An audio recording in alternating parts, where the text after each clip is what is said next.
오늘 중앙일보가 단독으로 보도한 내용 하나 소개해 드리겠습니다. 윤석열 대통령한테 가장 큰 위협은 지지율이 20%대까지 떨어졌다는 것에 있는 것이 아니라 윤석열 정부가 내놓고 있는 정책들이 건건이 좌절되고 있다는 것에 있다. 뭐 이겁니다. 그래서 뭐 하나 욕 안 먹는 정책이 없다. 20대 윤석열 지지보다 더 큰 위협이다. 뭐 이런 겁니다. 그 내용을 좀 보겠습니다. 만 5살 초등학교 입학 이 문제에 대해서 76.8%가 반대를 하고 있습니다. 17.4%만 찬성입니다. 몇 배 차입니까? 거의 한 4배, 4.5배쯤 차이가 나는. 그러니까 뭐 거의 압도적인 다수가 반대하는 정책을 무리하게 밀어붙인 것 아니냐. 이제 이런 분석이 나오고 있고요. 그다음에 윤석열 대통령이 휴가 중에 낸시 펠로시 미국 하원 의장을 만나지 않았는데 이 의전에 대해서도 60.3%가 국익에 부합하지 않는다. 26%만이 국익을 고려한 것이다. 이렇게 돼 있고 또 행안부에 경찰국을 신설하는 것과 관련해서도 과도한 조치다. 응답이 51%. 그리고 경찰서장 회의가 열렸지 않습니까? 정당한 의사표명이라는 답변이 59%. 이렇게 되어 있습니다. 그래서 그런 정책을 펴는 것도 좋은데 반드시 그런 정책을 펼 때는 예열 기간이 필요하고 공론화 과정이 필요하고 국민들과 국회를 야당을 설득하는 시간이 필요한 것 아니냐. 이제 이런 얘기가 나오고 있습니다. 배철호 리얼미터 수석 전문위원 이렇게 말했습니다. 정부가 정책을 수립 집행하기 전에 예상되는 저항과 반발에 대한 대응 논리를 충분히 개발한 뒤에 매뉴얼대로 움직여야 하는데 전혀 그렇지 못했다. 내부에서 장관들이 대통령 의중에만 초점을 맞추고 무리한 속도전을 펴는 일이 반복되다 보니 문제가 골마 터져 나온 것이다. 뭐 이런 얘기도 나오고 있습니다.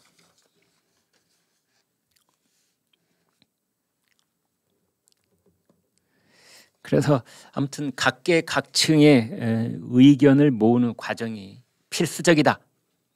이런 거고요. 익명을 요구한 국민의힘 의원은 이런 얘기를 했습니다. 정무라인 강화가 필요하다는 의견이 나온 지는 벌써 몇 달 됐다. 보다 못한 권성동 대표 직무대행 겸 원내대표가 최근 대통령실에 정무직을 조금 더 채워야 한다는 건의를 했는데 대통령이 조직 비대화를 이유로 이를 거절했다는 얘기가 들린다. 저 개인적으로는 이렇게 생각합니다. 윤석열 대통령한테 가장 큰 리스크는 지금 중앙일보가 분석한 뭐 정책이 잘 안 먹힌다, 뭐 실패를 한다. 그런 측면도 일부 있겠지요. 지지율이 올라갈 때는 모든 것이 지지율을 올리는 데 작용하고 있는 것 같고 지지율이 이렇게 급락을 하면은 또 모든 것이 지지율을 떨어뜨리는 요인으로 작동하는 것처럼 보일 때가 있습니다. 그러니까 이러한 정치적인 분석은 다 후일담입니다. 미리 예견하지 못하고 미리 처방하지 못하고 다 일이 벌어지고 난 다음에야 입 가진 자들은 다 떠들고 있습니다. 뭐가 문제다, 뭐가 문제다. 대통령의 도어 스태핑이 문제다. 만약 윤석열 대통령의 지지율이 올라갔으면 도어 스태핑 때문에 올라갔다 그럴 겁니다. 그런데 지지율이 정체 내지 하락을 하니까 도어 스태핑이 문제다 지금 이러고 있는 겁니다. 그런 말 누가 못해요. 그런 말 누가 못해요. 이 지지율이 올라가고 있으면 경기 침체, 뭐 물가가 상승, 그다음에 고환율, 고금리에도 불구하고 대통령이 지지율이 올라갔다 그럴 텐데 지지율이 떨어지니까 그것 때문에 떨어진 것 아니냐. 참 정말 어떻게 보면은 이 분석이 참 쉬운 것 중에 하나가 그겁니다. 대통령 부인 뭐 김건희 여사에 대한 얘기가 최근에 여러 건이 나왔지 않습니까? 건진법사 얘기에서부터 그 대통령실과 한남동 관저 공사를 하는데 코바나 콘텐츠하고 관련 있는 회사가 그 일을 맡았다느니, 뭐 고려대의 최고위 과정을 같이 받았던 아무개가 지금 대통령실의 선임 행정관으로 일하고 있다느니, 기타 등등 뭐 이런 것도 작용하고 있는 것 아니냐 그러는데, 제가 봤을 때는요, 국민의힘이 문제입니다. 멀리 갈 것 없습니다. 국민의힘이 문제입니다. 윤석열 대통령의 최대 리스크는 다른 게 아닙니다. 국민의힘이 문제입니다. 국민의힘. 윤석열 대통령이 검찰총장을 관두고 정치에 입문하는 것이 지금 1년 남짓 됐습니다. 그리고 오랜 세월을 지금 국민의힘에 몸담은 것이 아닙니다. 국민의힘에 입당한 것이 작년 7월입니다, 여러분. 그러니까 지금 1년하고 한 달, 1년하고 한 달 채 안 됐죠. 그런데 대통령의 지지율이 고공행진을 하다가 한 번씩 턱 하고 꺾이는 그런 시간이 찾아옵니다. 그때마다 윤석열 대통령 본인이 이 스텝이 꼬여서 그렇다기보다는 다 국민의힘에서 문제가 발생했습니다. 최근에 이르기까지 권성동 원내대표 본회의에서 문자 보다가 그것도 대통령과 주고받은 메시지가 그대로 노출이 돼가지고, 이게 얼마나 망신입니까? 그런데 그 사람이 아직도 원내대표예요. 아직도 원내대표입니다. 이준석 1차 가출, 2차 가출, 그 다음에 6개월 정지, 가출을 거듭하다가 나중에는 급기야 정학처분 6개월, 거의 무기정학이죠. 이런 집권여당 정당이 어디가 있습니까?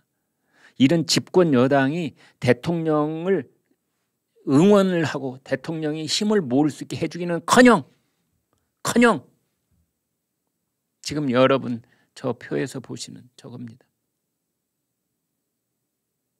오늘 동아일보에 서울대 언론정보대학원에 계시는 교수가 저걸 과학적으로 분석했더라고요.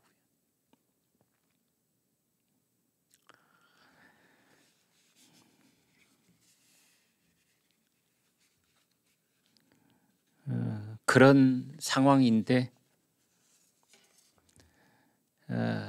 뭐 국민의힘 의원 누구가 뭐라고 했더라, 누구가 뭐라고 그랬더라, 이런 얘기 여러분께 전달하면서도 뭐 쓸데없는 얘기 같아 보이기도 하고요.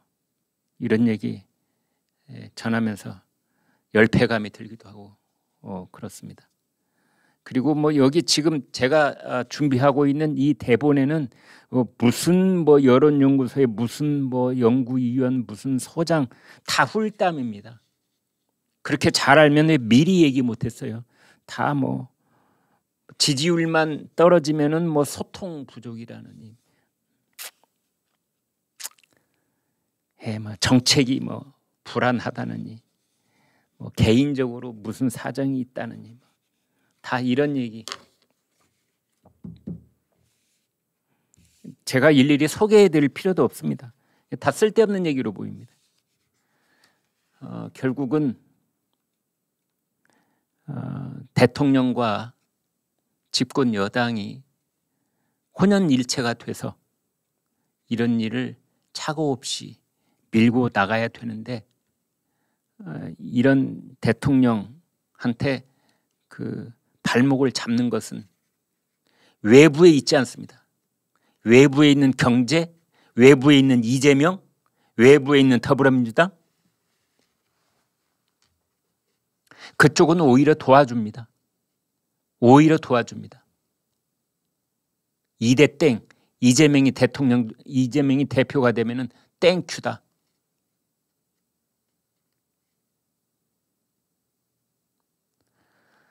그런 부분들, 외부의 요인이 있는 것이 아니라 가장 큰 원인은 내부에 있는 겁니다.